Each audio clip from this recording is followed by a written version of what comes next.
बिहार विधानसभा चुनाव को लेकर के हम बातचीत करने वाले हैं। हमारे साथ में वेद प्रकाश जी है। एआईएमआईएम को लेकर के बहुत सारा सवाल हो रहा है। सवाल ये हो रहा है कि क्या 2025 के चुनाव में तेजस्वी यादव और असदुद्दीन ओवैसी एक साथ एक प्लेटफॉर्म पर दिखेंगे, यानी महागठबंधन में दिखेंगे या अलग दिखेंगे। इन सभी मसले पर बातचीत वेद प्रकाश सर से होगा। सर, क्या लग रहा है कि एआईएमआईएम की सीमांचल में बहुत ज़्यादा मजबूत है, महागठबंधन अपने साथ रखेगी या नहीं रखेगी? देखिए, असदुद्दीन ओवैसी की जो पार्टी है एआईएमआईएम, ऑल इंडिया मजलिस इत्तेहादुल मुस्लिमीन, जो एमआईएम पार्टी है, एआईएमआईएम जो कहते हैं, उसके राष्ट्रीय अध्यक्ष तो ओवैसी साहब हैं। और बिहार में जो सदर अध्यक्ष हैं प्रदेश के, वो हैं अख्तरुल ईमान साहब। तो अख्तरुल ईमान जी की तरफ से एक प्रस्ताव आया है कि हमको महागठबंधन में शामिल कर लिया जाए।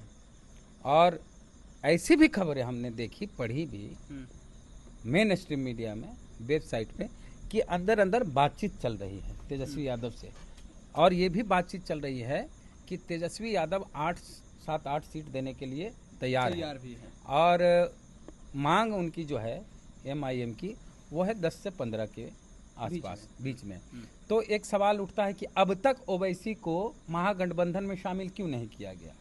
3 मीटिंग हो गई नहीं, अब तक जितने भी चुनाव हुए, ओवैसी को ये कहा जाता रहा है कि वो बीजेपी के बी टीम है। बिल्कुल हैं, ओवैसी हो या उनकी पार्टी हो, उनको यही कहा गया हमेशा कि ये बीजेपी के लिए काम करते हैं, बीजेपी की बी टीम है एमआईएम। लेकिन इस बार जो भारत पाकिस्तान के बीच जो संघर्ष हुआ, युद्ध तो नहीं हुआ, जो ऑपरेशन सिंदूर हुआ, उस दौरान ओवैसी जी का जो स्टैंड था, उसको लेके पूरे हिंदू समाज में भी ओवैसी की छवि एकदम सकारात्मक रूप से बनी है। एक देशभक्त के तौर पर ओवैसी की छवि बनी है। जो एक समय उनके भाई का जो 2012-13 के आसपास एक बयान आया था 15 मिनट अकबर उद्दीन वाला, तो उसकी वजह से इनकी पार्टी की जो छवि बनी थी, वो एकदम नेगेटिव तरीके से लोग लेते थे, खास करके हिंदू समाज के लोग। लेकिन ओवैसी लगातार संविधान, देशभक्ति, हाँ, सेकुलरिज्म की जो बात करते रहे, उसको लेके अलग छवि धीरे धीरे बन रही थी सकारात्मक तौर पर। लेकिन ये जो ऑपरेशन सिंदूर के दौरान जिस तरह का स्टैंड ओवैसी साहब ने लिया, कोई माई का लाल उन पर उंगली नहीं उठा सकता कि वो देशभक्त नहीं है। और बहुत संजीदगी से, बहुत नपे तुले शब्दों में, अभी तो दूसरे देश में भी जाके ऑपरेशन सिंदूर की बात को रख रहे हैं, वहां भी भारत की बात कर रहे हैं। बोले भले हम अपने देश में अलग अलग विचारधारा है हमारी पार्टियों की, मेरी पार्टी की अलग विचारधारा हो सकती है, कांग्रेस की अलग हो सकती है, भाजपा की अलग हो सकती है, लेकिन जब देश की बात आएगी तो हम एक हैं और हम भारत सरकार की तरफ से आए। तो ऐसे में अगर ओवैसी जी को साथ लिया जाता है तो तेजस्वी यादव जी को फायदा होगा। अब तक ये कहा जाता था कि अगर ओवैसी को महागठबंधन में शामिल कर लिया जाए तो बीजेपी वाले कहेंगे मुस्लिम वर्सेज हिंदू, लेकिन अब वो बात नहीं है। हाँ, क्योंकि उनकी छवि उभर करके हाँ, और कोई हिंदू बोल दे किसी भी पार्टी का अभी नहीं कि ओवैसी को लेके, कोई नहीं बोलेगा।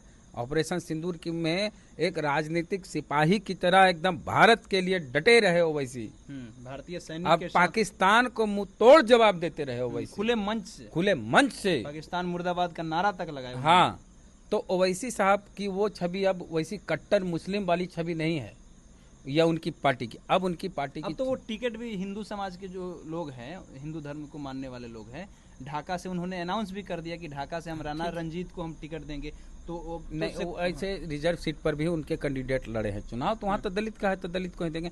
हम ये कह रहे हैं कि अब तक यही दाग लगता रहा है ओवैसी साहब पर कि वो बीजेपी के एजेंट हैं, शुरू से लगा है, लेकिन सेकुलर पार्टी ने नहीं लगाया है। हाँ, तो एक डर रहता था, चाहे तेजस्वी जी हो, कांग्रेस हो, एक डर था कि ओवैसी अगर चुनाव लड़ते हैं, अकेले लड़ते हैं, तो मुस्लिम अगर उनकी तरफ चल गए तो हमारे वोट बैंक का क्या होगा। तो ये भाई, हम तेजस्वी जी से भी कहते हैं, कांग्रेस के नेताओं से भी कहते हैं, राहुल गांधी जी से भी कहते हैं कि आपको लगता है कि ओवैसी बीजेपी का एजेंट है, तो छोड़िए बीजेपी का एजेंट को, बीजेपी से हटा दीजिए और अपना एजेंट बना लीजिए। अगर ओवैसी बीजेपी के एजेंट हैं तो उनको वहां से हटा के अपना एजेंट बना लीजिए, तेजस्वी जी, राहुल जी। अच्छा, बीजेपी के एजेंट कहने के पीछे एक तर्क ये दिया जाता है कि बहुत सारे देश में मुसलमान नेता है जो खुल करके बोलते हैं तो उन लोगों को जेल में डाल दिया जाता है या उनकी राजनीति को समाप्त कर दिया जाता है। ओवैसी खुल करके बोलते हैं नरेंद्र मोदी के खिलाफ में, देश के कोने कोने में जाकर के रैलियां करते हैं, उनको ना अभी तक जेल में डाला गया और ना ही उनके ऊपर में ईडी सीबीआई का रेड होता है। तो इसीलिए तमाम लोग हैं ये तर्क देते हैं कि हो सकता है कि इसी के कारण उनको बीजेपी का बी टीम कहा जाता है। इस पे क्या कहिएगा? ओवैसी की छवि कोई क्रिमिनल वाली छवि तो है नहीं। हाँ। एक अनपढ़ या अशिक्षित नेता की छवि है नहीं। हाँ, कहीं क्रिमिनल तो नहीं है। हमको तो नहीं लगता है कोई बहुत क्रिमिनल या क्राइम किए होंगे या उस तरह का मुकदमा उन पे होगा। दूसरा, हाँ, न वो सरकार का हिस्सा है, न वो मुख्यमंत्री है, न वो प्रधानमंत्री हैं, न वो किसी सरकार में मंत्री हैं, तो घोटाला कैसे करेंगे? अरे कहीं पद पे रहेंगे तब न घोटाला करेंगे। सांसद रह करके भी बहुत सांसद रह के कौन घोटाला करें? सांसद रह के हवाई जहाज का टिकट घोटाला करेंगे जो बिहार में किए हैं। हाँ, बिहार में भी किए हैं ऐसा। तो उनके पास पैसों की कमी नहीं है, वो तो कॉलेज यूनिवर्सिटी चलाते हैं और गरीब बच्चों को फ्री में भी पढ़ाते हैं। तो नहीं, बात इसी पे है कि अगर वो मंत्री रहते, मुख्यमंत्री रहते, सरकार का हिस्सा रहते, तब कार्रवाई होती। हाँ, या क्रिमिनल होते। ये सब चीज तो अच्छा, एक दूसरा सवाल ये है कि तेजस्वी यादव या कांग्रेस बिहार में क्यों चाहेगा कि उनके जैसे पार्टी को, AIMIM को हम बिहार में तरजीह दे, वैल्यू करें और आने वाले समय में बाद में इनका बार्गेनिंग पावर बढ़ जाएगा, फिर दिक्कत हम ही को होगा। इसी के कारण तो ये एक बात है। तो ये बात बीजेपी नहीं सोचती है। बीजेपी कहाँ सोचती है कि हम अगर चिराग पासवान को साथ में ले लेंगे तो बार्गेनिंग। बीजेपी भी सोचती होगी, लोग जैसे उसको लगता है, उसके पास इतना कॉन्फिडेंस है कि अगर ज्यादा तेज बनेंगे तो पार्टी समाप्त कर देंगे। जैसे तो आप भी भैया, तो आप कौन सा छोड़े हैं? तेजस्वी यादव ने कौन सा छोड़ा है? MIM के 5 विधायक जीते, 4 को तो अपने तरफ ले आए ना जी। सवाल इनसे पूछा गया तेजस्वी से, तो इनके लोग कहते हैं कि भाई तेजस्वी यादव में गलती थोड़ी ना है, वो अपने विधायकों को संभाल नहीं पाते, लगता है उन्हीं में कोई कमी होता है। सबको पता है, हर जगह कुछ ना कुछ तो प्रलोभन होता है या उस तरह की इच्छा होती है और उस इच्छा की पूर्ति के लिए लोग RJD या किसी के साथ चल जाते हैं। बात यह है कि बीजेपी वाले ऐसा नहीं सोचते हैं।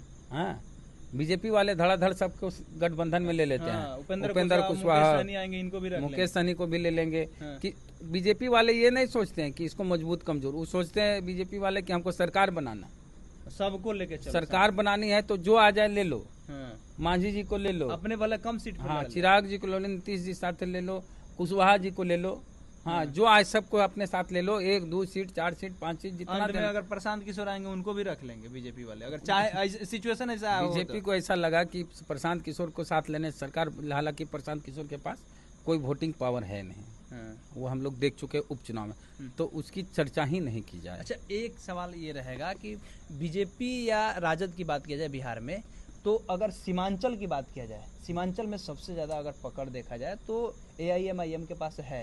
कहाँ? क्योंकि वहाँ पे इधर नहीं बताते। ये भाई सबकी पार्टी है कि नहीं? बिल्कुल है। दलितों की पार्टी है, दलित की पार्टी बिहार में है नहीं। पासवान की पार्टी है, पासवान दलित ही है ना। हाँ, एक जाति की पार्टी है ना। चिराग पासवान की पार्टी में पासवान के अलावा कोई दिखते नहीं है। एगो रविदास नेता दिखा दीजिए हमको, एक पासी नेता दिखा दीजिए। आप कहे सांभवी तो पासी मानेगा नहीं कोई। अब जिसे जिसका ससुराल जहाँ वही मानता। डिम्पल यादव हैं तो राजपूत, लेकिन डिम्पल यादव है। सब राजश्री यादव हैं क्रिश्चियन, लेकिन अब राजश्री यादव हैं। तो ससुराल वाला ही चलता है मामला। हाँ, तो चिराग पासवान की पार्टी में पासवान के अलावा दूसरी जाति के नेता नहीं दिखते हैं। मांझी जी की पार्टी में मांझी समाज के ही नेता दिखते हैं, दूसरी जात के नेता दलितों के भी नहीं दिखते हैं। तो मांझी जी की पार्टी मुसहर समाज की पार्टी है। हाँ, मुकेश सहनी मल्लाह की पार्टी, हालांकि वो अपडेट करना चाहते हैं अति पिछड़ा में, लेकिन जब तक वो टिकट नहीं देंगे, उनके विधायक जीत के नहीं आएंगे, तब तक नहीं माना जाएगा। हालांकि उनकी जो राष्ट्रीय कार्यकारिणी की बैठक हुई, उसमें बोला गया कि 50% टिकट हम अति पिछड़ा को देंगे, जिसमें और भी जात के लोग रहेंगे, मल्लाह इंक्लूडिंग। हाँ, तो बात ओवैसी पर ही हम लोग रखेंगे, बाकी बातचीत दूसरे बार कर लेंगे। दूसरी बार ओवैसी को साथ में रखने से नफा होगा या नुकसान, ये बात की। तो अगर एक चीज तो ओवैसी अगर पूरे बिहार में अगर कैंडिडेट उतार देने, पूरे बिहार में ओवैसी कैंडिडेट उतार दें, तो RJD महागठबंधन की बहुत बुरी स्थिति हो जाएगी। ये तो लगता है? यस, लगता है। अरे भाई, वोट 1,000 वोट से हार जीत होती है, 500 वोट से हार जीत होती है। अगर 1,000 वोट ही, 2,000 वोट ही ओवैसी की पार्टी के कैंडिडेट ले आवे, तब तो नुकसान तो होगा। इससे अच्छा है कि ओवैसी जी को साथ में ले लेना चाहिए। एक पार्टी को स्टेबल कर देना चाहिए बिहार में, आप ये कह रहे हैं। आप भी तो स्टेबल नहीं हो पाइएगा, नहीं लीजिएगा तो।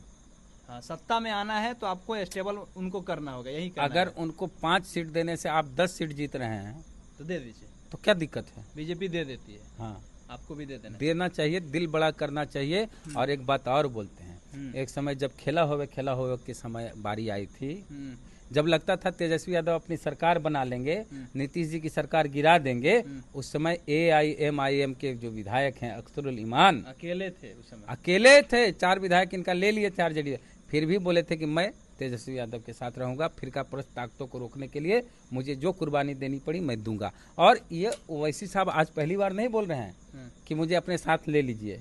ये पिछले चुनाव में भी, पिछले कई चुनाव से MIM वाले कह रहे हैं कि हमको साथ ले लीजिए।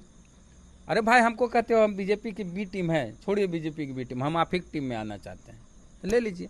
लेने से फायदा होगा इस बार। चलिए, क्यों? हाँ, ऑपरेशन सिंदूर में ओवैसी जी की छवि बहुत अच्छी बनी है पूरे देश में, ठीक है। हिंदुओं के बीच भी और मुस्लिमों में तो है ही उनका। तो AIMIM को लेकर के वेद प्रकाश जी का ऐसा कहना है कि ऑपरेशन सिंदूर जो हुआ, भारत पाकिस्तान के बीच में जो संघर्ष हो रहा था, उस समय में ओवैसी की जो छवि है वो बहुत बेहतरीन बनी। हिंदू समाज के लोग जो पहले उनका जो थॉट होता था कि भाई ये AIMIM वाले जो लोग होते हैं वो सिर्फ मुसलमानों के बारे में ही सोचते हैं, तो ऐसा नहीं है। इनका कहना है कि भारतीय जनता पार्टी को अगर चुनाव जीतना होता है तो सबको साथ लेकर के चलती है। अगर राजद को चुनाव जीतना है, 2025 में सरकार बनाना है महागठबंधन को, तो उनको अपने साथ में रखना होगा, तभी जाकर के ये लोग सत्ता में आ पाएंगे। अब देखना है कि क्या तेजस्वी यादव और असदुद्दीन ओवैसी एक साथ 2025 के चुनाव में दिखते हैं या नहीं दिखते हैं। आपकी क्या प्रतिक्रिया है, लिखिएगा कमेंट बॉक्स में। बहुत बहुत धन्यवाद।